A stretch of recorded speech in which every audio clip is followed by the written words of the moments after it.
People love to imagine Fortune 500 CEOs as superhumans or something. The kind of people who wake up at 4 a.m., meditate, close a billion-dollar deal before breakfast, and somehow still make it home in time for family dinner. But if you actually look behind the curtain, running one of the world's biggest companies isn't what most people think. You're sitting at an intersection of money, politics, and global markets, and every decision you make sends shockwaves through all three. So let's take a look at how these people actually get there, what they really do all day long, and why, despite their wealth and power, they're only one mistake away from losing everything. These are the 5 secrets Fortune 500 CEOs don't want you to know. Welcome to Alux, the place where future billionaires come to get inspired. All right, so the first secret Fortune 500 CEOs don't want you to know is that getting there barely has anything to do with talent, intelligence, or hard work. You see, when most people think about how somebody becomes a CEO of a company, they imagine a straight line. You start at the bottom, you work hard, impress people, climb the ladder step by step, and eventually you make it to the top.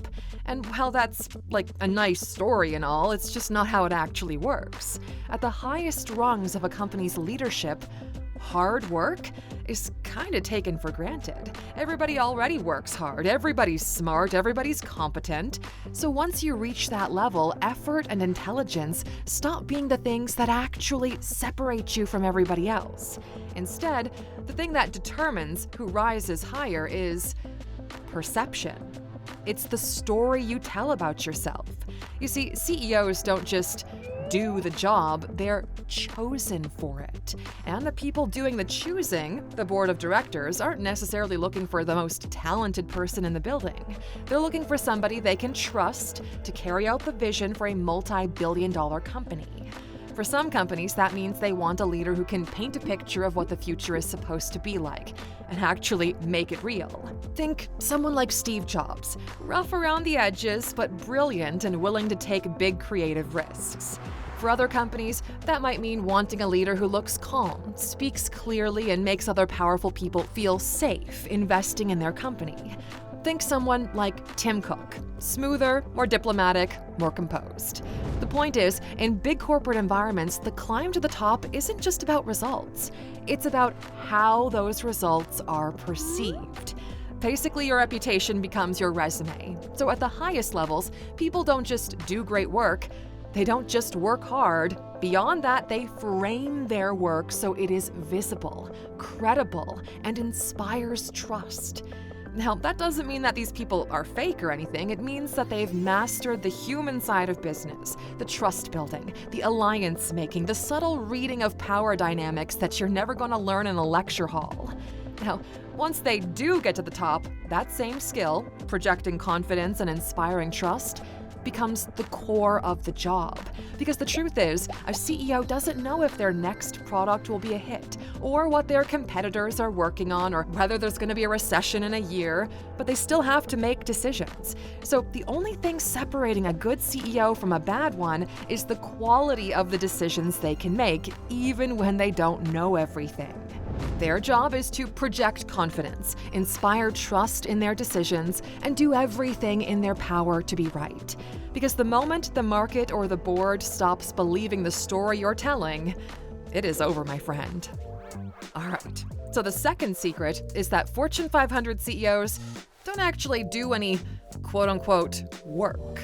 If you followed one of these folks around for a day, you'd probably be surprised at how unproductive their days look on the surface. They're not typing any reports, answering emails, or building any spreadsheets. They're not building any products or closing any sales. From the outside, it almost looks like they're not doing much at all. But that's because at that level, their job isn't to do. It is to read, think, analyze, and decide.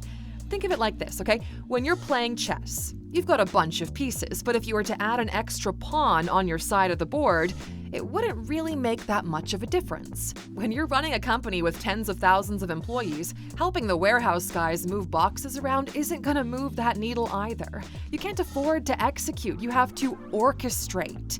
Then, in chess, every tiny little move you make affects the entire outlook of the game. Sometimes you make a seemingly insignificant move that's actually pure genius. But on the other hand, any tiny little move can completely wreck your defenses and lose the game. It's the same for CEOs. They have to be extremely careful with their decisions because every move they make triggers hundreds of smaller moves across the company. So that's why, instead of doing any of the actual work it takes for a company to operate, CEOs spend their days in meetings, reading reports, asking questions, and adjusting direction. And while that might sound like talking about work instead of doing it, that's kind of the point. CEOs know that you can trace a direct line from their decisions to the company's results, so they focus almost all of their time on analyzing the information they need to make that decision. And that's also why they delegate so aggressively. No one person could possibly micromanage a company operating in dozens of countries and generating billions in revenue. So in major corporations, every department, finance, marketing, operations, it's got its own leader, often another C-level executive who handles the day-to-day for their given division. What the CEO does is make sure those leaders have the resources they need to do their jobs. And then they get out of their way and go back to talking to people, thinking, and deciding.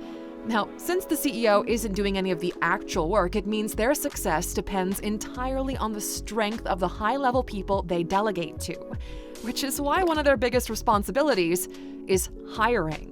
Not mass hiring, they delegate that as well, but strategic hiring. A Fortune 500 CEO's job is to attract A players into a company, the kind of people who can 10x a department, open new markets, or create entire lines of business. But the thing is, these people already have incredible jobs, so getting them on board is a bit of a game of persuasion. Like we said, it's about the story you tell.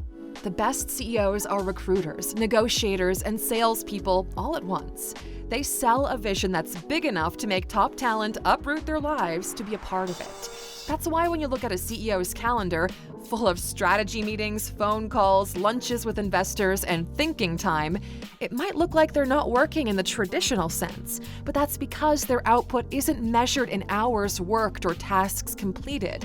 It is measured purely in the macro-level results they can create for a company. And when you think about it that way, it's not that they don't work, it's that their vision is just different. Now, if there's one thing you can take away from everything we've talked about so far, it's that success at any level is not random.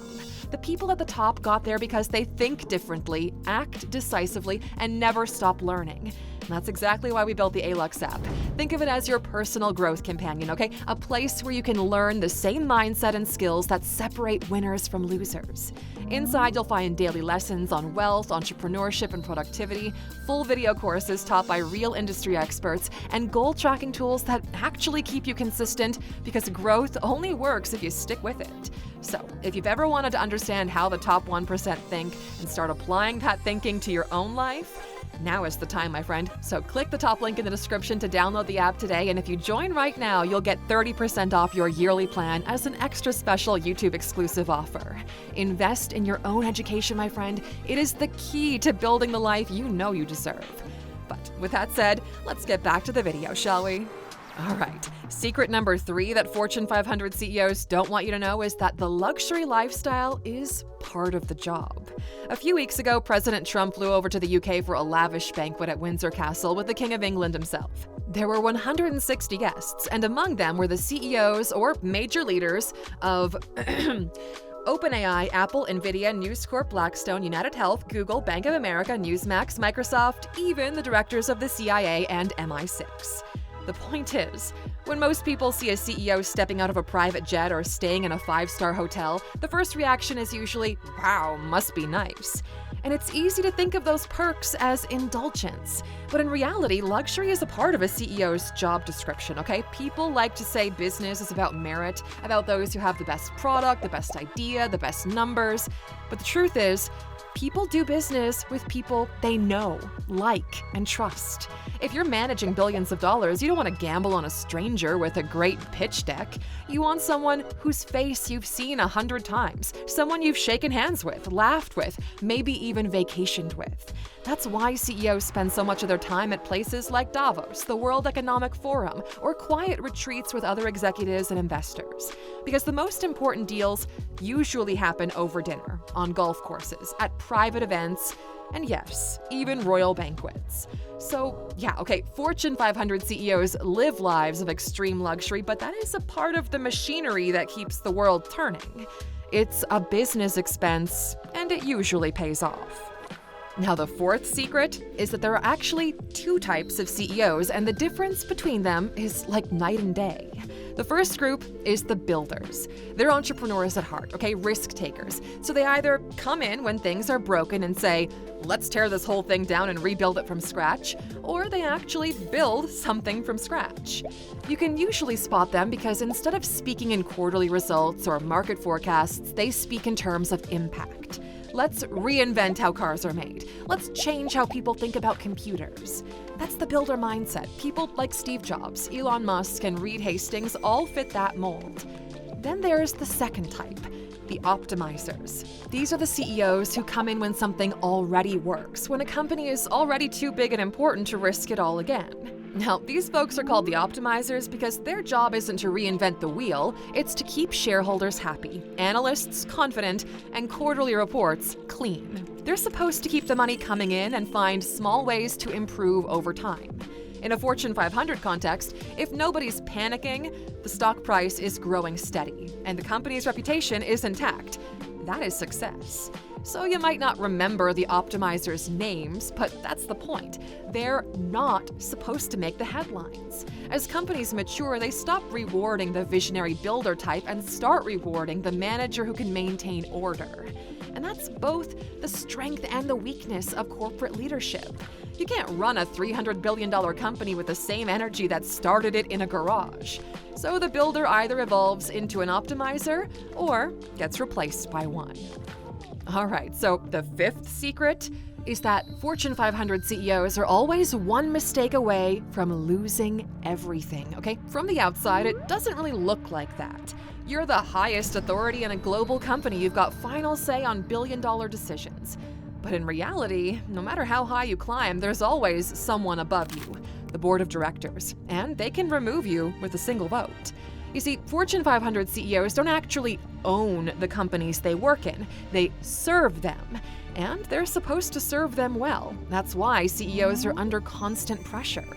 Every 3 months, the entire market grades a CEO's performance in real time. If the company beats expectations, they're a genius. If they miss by even a few percentage points, suddenly they're losing their edge.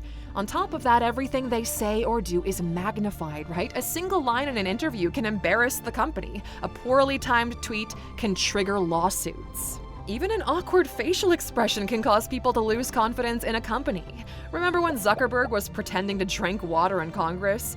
As a CEO, you're under scrutiny every time you're in public. So for all their wealth and power, most Fortune 500 CEOs live in constant fear because they're just one bad quarter or one bad decision away from losing everything.